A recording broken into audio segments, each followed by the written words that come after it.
interesting and entertaining character. Let's go.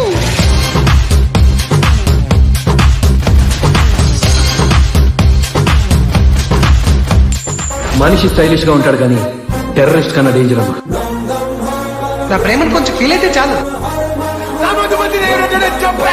జాయింట్లు జారిపోతాయి, ఫిలమెంట్లు రాలిపోతాయి. రోజుకి 40-50 చోట్ల తిరుగుతూ ఉంటాడు. కాళ్ళ కింద చక్రాలు తుక్కునే యాదవ.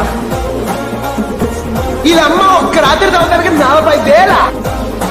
రవీంద్ర నారాయణ్ అన్న పేరు చెప్తే ప్యాంట్ తడిసిపోవాలి. మాటలు లేవు, మాట్లాడుకోవటాలు లేవు. అందుకోవటానికి మీరు రన్నర్లే కాదురా, రేసు గుర్రాన్ని తెగొట్టేద్దాం. Any time anywhere anybody. నేను రెడీ. పప్పుల్లో వాయించే డీజే కాదురా, పగిలిపోయేలా వాయించే డీజేని. పులొచ్చింది, మేక సచ్చింది. పుష్పరాజ్ తెగ్గేదలా. ఇప్పుడంతా అయిపోయింది కదా. ఇప్పుడే మొదలై ఉన్నదే. పుష్ప అంటే పేరు కాదు, పుష్ప అంటే బ్రాండ్.